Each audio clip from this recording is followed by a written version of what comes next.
You clicked on this video, meaning you are at least a tiny bit intrigued in the worst One Piece arcs. But wait, you might be thinking, how could such greatness have a bad arc? Or maybe you're one of those One Piece haters and using this video to add to your list of reasons to hate on it despite not watching it. But to those people, you're telling me this isn't worth it?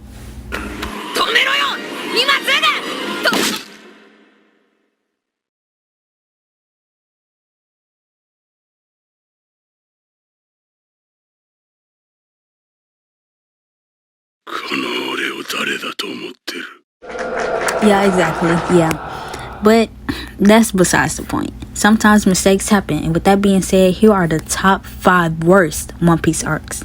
Number 5 on the list, Little Garden. Now, I want to start off by saying none of these arcs are horrible, just some arcs are simply better than others. And Little Garden falls short. Like, look at Mr. 3. You're telling me people took this man seriously? He was annoying, but I truly did enjoy the arc, and some of the points are necessary to the One Piece story.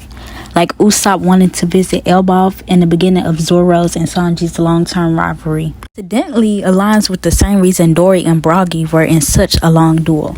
The arc was pretty good, which is why it's number 5. Number 4 on the list, Whole Cake Island. It was a little too slow for me, which is what got me uninterested. The arc gets some points for the design because I love the idea of a cake island. It reminds me of Flapjack. Come with me, we'll go and see a place called Candy Island. Yeah, besides that and the fight between Katakuri and Luffy, there's nothing really interesting about this arc. Coming in at number 3 on the list, Whiskey Peak. Whiskey Peak was pretty good, but I personally did not like the organization. The villains were garbage, and the fight with Luffy and Zoro wasn't needed. The only good thing that came out of this was Vivi, cause who could hate Vivi? Number 2 on the list, Punk Hazard. Punk Hazard arc was boring and it drug on for far too long. Coming after such a great arc, it just didn't really compare. For example, Return to Saturday arc showed how each of the characters have changed without showing their power. It also showed the characters' attitudes and behaviors haven't really changed since the time skip. I mean, like, it wasn't the best, but I felt like it was a good kickoff for post 2 years. And Punk Hazard, on the other hand, was rather boring, which most post time skip arcs are. But despite that, Punk Hazard arc gave us cute scenes as well. But does that make up for the boring arc? Well, kinda, which is why it's number 2. But that doesn't mean you can skip it. Hey, I see you.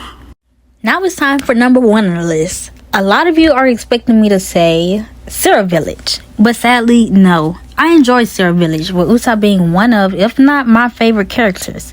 Many people call Usopp annoying, but I found him very funny.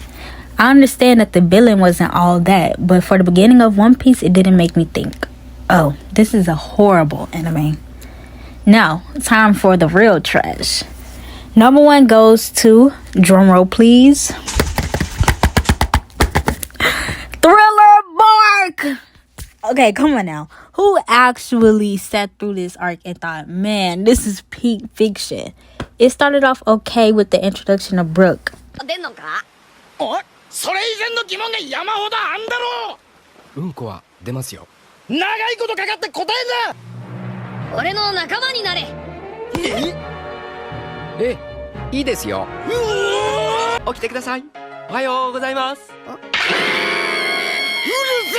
Besides those funny moments at the beginning, it wasn't really appealing.